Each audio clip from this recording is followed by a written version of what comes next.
بھی بتا دیتا ہوں، جنگ صفین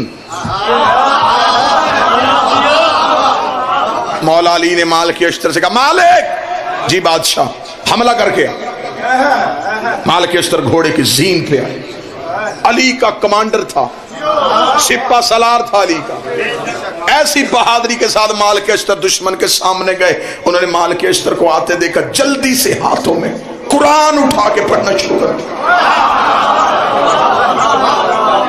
اب نظر مالک اشتر پہ اور تیز تیز قرآن، بالکل مالک اشتر سر پہ پہنچے، انہیں قرآن پڑھتے دیکھا، مالک نے گھوڑا پیچھے کیا، علی نے مالک اشتر کو واپس آتے ہوئے دیکھا، دو علموں کے درمیان کھڑا ہو کے گفتگو کر رہا ہوں، علی نے مالک اشتر کو واپس پلٹتے ہوئے دیکھا، علی کی واضح مالک حملہ کیوں نہیں کر کے آئے؟ مالک اشتر کی واضح مولت کرنے تو حملہ گیا تھا، وہ قرآن پڑھ رہے تھے، میں واپس آ گیا، یہ تلاوت سے فارغ ہوتے ہیں تو ہمیں حملہ کر دیتا ہوں۔ علی بجلی کسی تیزی سے گھوڑے کی سین پہ آئے، علی نے ذوالفقار کو ہوا میں نکالا، مالک اشتر کی واضح مولا آپ کہاں جا رہے ہیں؟ فرمایا ان پہ حملہ کرنے کے لیے۔ اس کا مولا قرآن پڑھے ہیں، فرمایا قسم ہے اس خدا کی جس کے قبضۂ قدرت میں علی کی ولایت ہے، قرآن ان کے حلقوں میں اٹکا ہوا ہے، قرآن ان کی گردنوں میں پھنسا ہوا ہے۔ اس کا مولا ایسے قاری بھی ہوتے ہیں جو قرآن پڑھے اور قرآن حلق میں رک جائے۔ فرمائے مالک تو نے نبی کی حدیث نہیں سنی؟ القرآن علی و علی ما القرآن، قرآن علی کے ساتھ ہے، علی قرآن کے ساتھ ہے۔ قیامت تک جب بھی کوئی قاری قرآن پڑھے گا، قرآن حلق میں رک کے دیکھے گا، اگر دل میں علی ہوا تو اتر جائے گا، ورنہ حلق میں پھنس جائے۔ بسم اللہ۔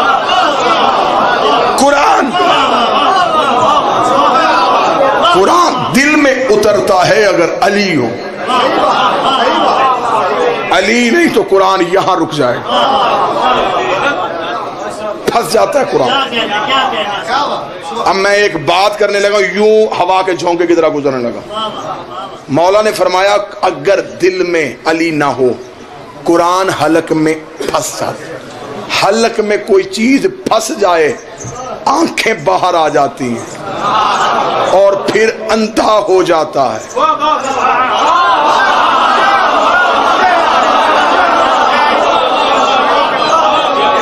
ہمارے ملک میں ایک ایسا سسٹم بھی ہے کہ بندہ نہ بھی حافظ ہو اور ہو نبینا، بندے کہتے حافظ جی رستہ دے، کنفرم ہو گیا کہ جو نبینا ہو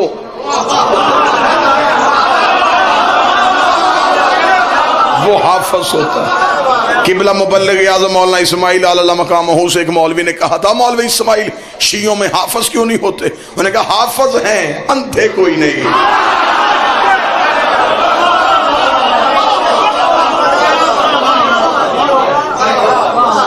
اب یہ بھی میں بتا دیتا ہوں کہ آنکھوں کی نور کیوں چلا جاتا ہے؟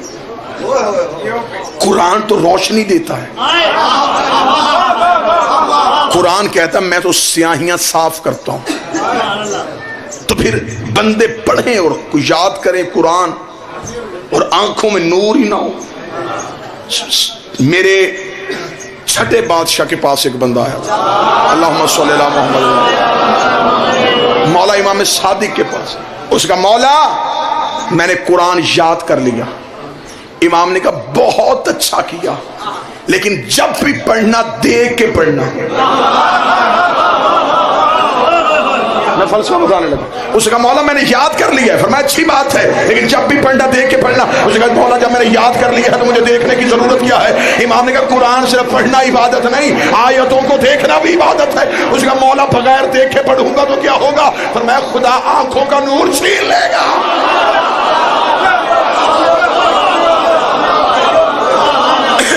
پورے قرآن میں مجھے ایک آیت بتاؤ جس میں اللہ نے کہا ہو کہ میرے قرآن کو حفظ کرو، ایک آیت بتاؤ، کہیں بھی حفظ کا حکم نہیں۔ افلا یتدبرون، اس میں تدبر کرو، اس میں عقل کرو، اسے سمجھو۔ قرآن رٹنے کے لیے نہیں آیا، قرآن سمجھنے کے لیے۔ بندوں نے قرآن سمجھ کے پڑھا ہوتا تو الف لام میم کا ترجمہ بھی آ جاتا. الف لام میم الف لام را یہ جی کیا ہے؟ یہ حروف مقطعات ہیں. ان کا علم اللہ نے کسی کو دیا ہی نہیں. تو جب اللہ نے دیے نہیں تو پھر اللہ نے قرآن میں رکھے کیوں؟ کہتے جی اس کے معنی چھپے ہوئے ہیں. پھر یہ بھی تو ماننا کہ کوئی وارث بھی چھپا ہوا ہے.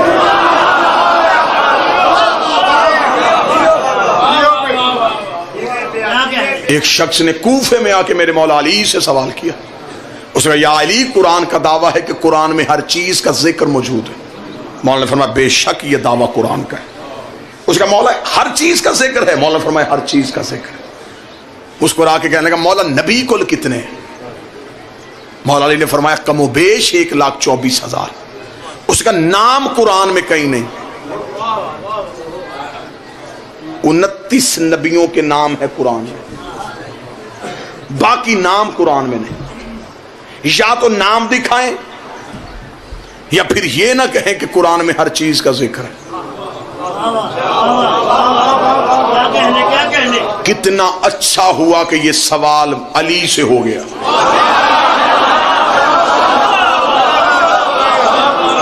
جواب ہم تک پہنچ گیا. کسی جاہل سے ہوتا تو یا نبی 29 ہو جانے تھے یا ایک آیت کم ہو جانی تھی. جاہل سے جواب میں پھر یہی ملنا تھا. بڑا اچھا ہوا یہ سوال علی سے ہو گیا. اب سوال کس پہ ہوا؟ اس پہ جو مالک ہے کل کا. جی بڑی روحانیت مجلس میں, بڑا عرفان مجلس میں لفظ سننا. جب یہ سوال ہوا نا مولا سے کہ مولا 29 نبیوں کے علاوہ نام کوئی نہیں ہے, علی مسکرائے. سرکار دعا فرمائیں. مسجد کے باہر ایک نیم کا درخت تھا. نیم کے درخت میں جو پھل لگا ہوتا ہے کامران جی اسے کہتے ہیں نبولی. علی نے اس صحابی سے کہا وہ نبولی توڑ کے لا. وہ سجدے کرو امام کیسا ہے. اس نے کہا کہ نبیوں کے نام قرآن میں نہیں. علی فرمایا نبولی توڑ کے لا.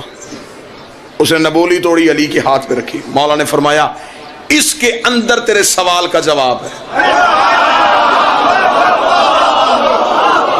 زمیندار طبقہ بیٹھا, تم بھی نہیں بولو گے تو کون بولے گا؟ اس کے اندر ہے تیرے سوال کا جواب. اس نے کہا میں نے کہا تھا کہ نبیوں کے نام قرآن میں نہیں, آپ مجھے نبولی دکھا رہے ہیں. اللہ نے فرمایا اب میں تجھ پہ سوال کرتا ہوں یہ کیا ہے؟ اس نے کہا نبولی. مولا نے فرمایا اگر اسے زمین میں دفن کر دو اس سے کیا نکلے گا؟ اس نے کہا نیم کا درخت. مولا نے فرمایا اس کے اندر ٹہنیاں بھی ہوں گی, پتے بھی ہوں گے, شاخیں بھی ہوں گی, مولا ہوں گی. فرمایا اس کے اندر پورا درخت ہے, دکھا.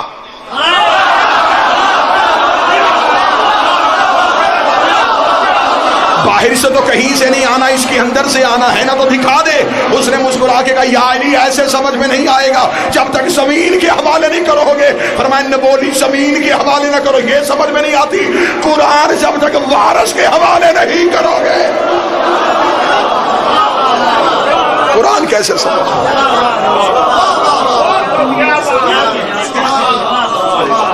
قرآن کے اندر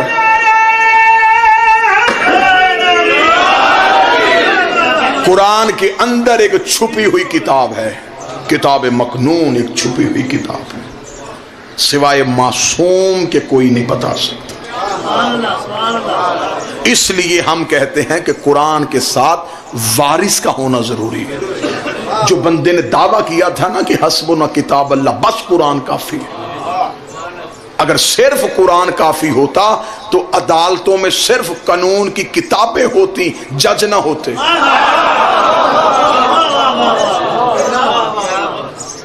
پہلے حسبنا پھر سبحان کرنا, پہلے حسبنا پھر سبحان کرنا. رہی اپنی تیری زمین کوئی نہ, وہ پہلو دیر مبار کا منی ہے, ہوں آخنا کھلے تدیر کوئی نہ. یا خلان سے تیرے سے تیرے دیوے کی